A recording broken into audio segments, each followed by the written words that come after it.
जी। नमस्कार। आप सभी लोगों का स्वागत है। आज हमारे बीच मौजूद हैं doctor Chandrapal sir, retired IAS, former secretary government of India, principal adviser planning commission of India एवं वर्तमान में आदर्श समाज पार्टी के राष्ट्रीय अध्यक्ष। सर, आपका बहुत बहुत स्वागत है। सर, एक बहुत ही महत्वपूर्ण सूचना, एक बहुत ही इस वक्त चर्चा में है, रसिया और यूक्रेन का युद्ध। यानी कि इस वक्त जो खास समाचार है वो ये चल रहा है कि रशिया और यूक्रेन में युद्ध की स्थिति बनी हुई है और एक दूसरे पर वार की स्थिति बनी हुई है, और इससे ये भी हो सकता है कि वर्ल्ड वॉर में कहीं ये तब्दील ना हो जाए। इसी के बीच में मध्यस्थता करते हुए हमारे प्रधानमंत्री जी को भी आमंत्रित किया है कि आप हमारे इस भारत देश की काफ़ी बड़ी अहम भूमिका में है, तो आप यहाँ आके मध्यस्थता करें और बताएं कि आखिरकार क्या सही हो सकता है।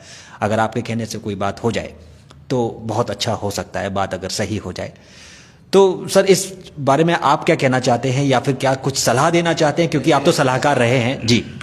आपने बहुत अच्छी बात कही है। ये मैं टीवी पे देख रहा था कि किस तरह से रसा यूक्रेन में युद्ध की स्थिति बनी हुई है, एंड रसा ने वार डिक्लेयर कर दिया है यूक्रेन के विरोध में, और यूक्रेन ने मार्शल लॉ लगा दिया अपने देश में, और बम्बार्डमेंट हो रहे हैं, और तमाम इनोसेंट लोगों के भी यूक्रेन में जाने गई हैं।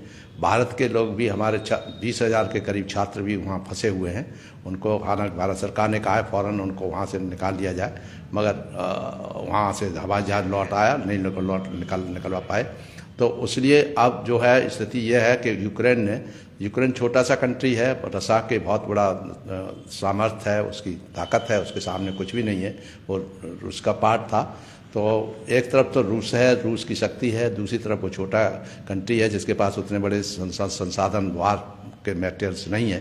तो उन्होंने सारे इसको मांगा। दूसरी तरफ नाटो के जो कंट्रीज़ हैं वो सब एक होकर इसको अपोजन कर रहे हैं। वो कह रहे हैं हम सैंक्शन लगा देंगे।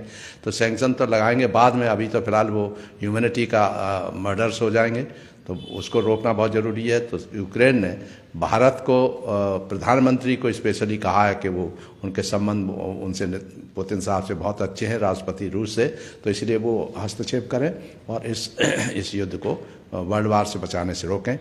तो हमको तो गर्व इस बात का है कि प्रधानमंत्री को, हमारे भारत को याद किया गया और यहाँ मध्यस्थता के लिए कहा गया। हमारा इतिहास गौरव में है कि हम लोग न्यूट्रल हैं। हम किसी भी पावर ग्रुप्स हैं कंट्रीज़ के, उनमें हम अभी तक पड़े नहीं हैं, और हम न्यूट्रल बात बिल्कुल देते हैं और निष्पक्ष सलाह भी देते हैं। और ये मैं समझता हूँ, इसलिए हमने इस जो लाइव है उसके पूछे कहा है कि बुद्ध की धरती, बुद्ध ने चाहे युद्ध और चाहे अमन परस्ती, हम लोग अमन के पुजारी हैं। तो उदाहरण हमारा 2500 वर्ष पहले जो है सिद्धार्थ जो है इसी युद्ध को रोकने के लिए अपने महल को छोड़ करके जंगल गए थे, और मानवता के विकास के लिए, मानवता की समृद्धि के लिए, मानवता के शांति के लिए, समाधान ढूंढने के लिए वो बाहर निकल पड़े थे, और रास्ता निकाला था उन्होंने मध्यम मार्ग।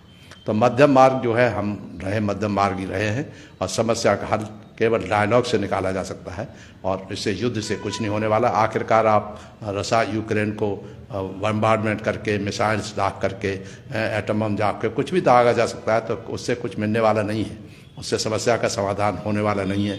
इसलिए हमारे प्रधानमंत्री जी को हम अनुरोध ये करना चाहेंगे कि आप इसको हाथ में लें, और जो हमारी ख्याति रही है संसार में शांति बनाए रखने की, वो शांति हम बनाएं, उसके लिए हम अग्रदूत के लिए काम करें। जैसे भगवान बुद्ध ने सारे संसार में मैसेज दिया था, जो आज भी पॉपुलर है। और आप जब जाते हैं बाहर, हमारे प्रधानमंत्री जाते हैं तो कहते हैं कि हम बुद्ध की धरती से आए हैं। तो आज समय आ गया है कि वो सिद्ध करें कि अपने बुद्ध की धरती का वास्तव में एक अगुआ प्राइम मिनिस्टर वो किस तरह से इस समस्या का समाधान निकालता है, तो हम लोगों को बहुत बड़ा गौरव प्राप्त होगा।